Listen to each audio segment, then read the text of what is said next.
वंदे मातरम। नमस्कार, जय श्री राम। बड़ी अच्छी बात है कि भारत के एक महान नेता, एक महान दार्शनिक, एक महान दूरदृष्टिवान, गजब की प्रतिभा से संपन्न, जिन्होंने कभी कहा था कि चौकीदार चोर है, जिन्होंने कभी कहा था कि देश के लोकतंत्र की को बचाने की जिम्मेदारी विपक्ष के नेता होने के नाते मेरी नहीं है, जो अभी कहता है कि वोट चोर, गद्दी छोड़ और न जाने कौन कौन से चीज़ें ले लेकर के आकर के आने वाला एक महान नेता इस समय 10 दिवसीय वापस विदेश यात्रा पर पहुंच गए हैं।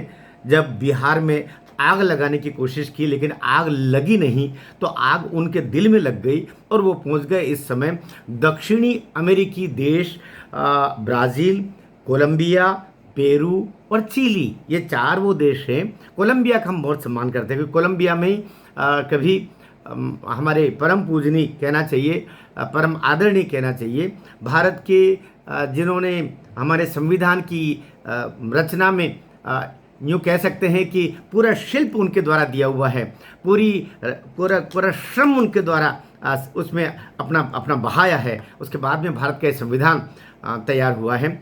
ऐसे बाबा साहब का विद्या अध्ययन भी कोलंबिया में हुआ है। उसके अनंतर तो बहुत सारे देशों में हुआ। तो ये महान एक नेता अभी वहाँ पर पहुँच गए। दरअसल क्या पिछली खुराक खत्म हो गई है। वो नेता है जो इस समय जमानत पर घूम रहे हैं। ये वो विपक्ष के नेता हैं जिन्होंने कोई कसर नहीं छोड़ी भारत को बांटने में, भारत की नुकसान पहुंचाने में। इन्हीं के कभी पूर्वजों ने भारत के टुकड़े करवा करके और 2 देश बना दिए थे, पाकिस्तान पूर्वी पश्चिम दोनों। अब ये वहाँ पर पहुँचे हैं क्योंकि यही वो नेता है जो विदेश में जाकर के निरंतर खुराक लेके आते हैं और वहाँ की खुराक ला करके और यहाँ उसको आजमाने की कोशिश करते हैं। कहने को तो इन्होंने बताया कि ये वहाँ पर ब्राज़ील में नेताओं से मिलेंगे, ये जाके कोलंबिया में विश्वविद्यालय के छात्रों से मिलेंगे, ये ब्राज़ील में भी विश्वविद्यालय में जाएंगे, ये पेरू में भी जाएंगे और वहाँ के नेताओं से मंत्रणा करेंगे,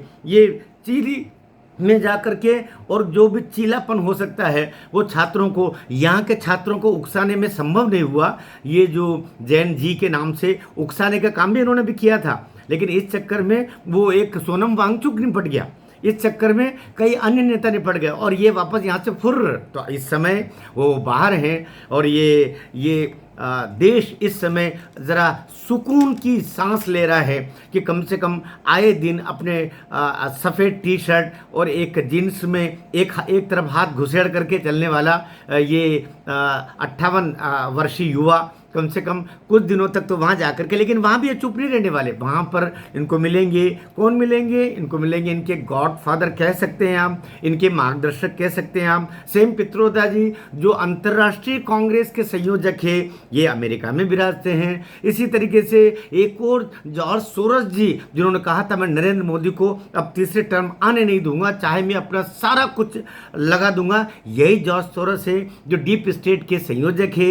यही बोकर सम्मान, ये मैक्सेस सम्मान, ये सम्मान उम्मान जिनको कभी हमारे सोनम वांगचुक को भी ये सम्मान मिले, अरविंद केजरीवाल जी को ये सम्मान मिले, ये सभी महान शख्सियत है जिनको ये सम्मान डीप स्टेट के द्वारा प्रायोजित ये सब पुरस्कार है, जिनको ये अमेरिका और अमेरिका से जुड़े हुए बहुत सारे अन्य देश हैं। जो इस दिन का काम यही है कि जो भी देश आगे बढ़ रहा है उसकी जड़ों में कैसे मट्ठा डालें, उसको नुकसान करें। तो हमारे होनहार, प्रतिभावान, गजब की प्रतिभा से संपन्न, महान बलिदानी, महान दार्शनिक इस समय अमेरिका में है। देखिए अभी 1-2 दिन में वहाँ से कोई इनको ऐसा बम फोड़ेंगे जिससे केवल भारत के लोकतंत्र का नुकसान होगा, भारत के युवाओं का नुकसान होगा, भारत भूमि का नुकसान होगा। इसके विकास को आहत करने के लिए जो कुछ वो कर सकते हैं यहाँ भी कर रहे हैं, वहाँ भी करेंगे। वीडियो कैसा लगा बताइएगा। अच्छा लगा हो तो इसको शेयर कीजिए, बुरा लगा हो सहन कर लीजिए और अब तक सब्सक्राइब नहीं किया तो कर दीजिए। भारत माता की जय।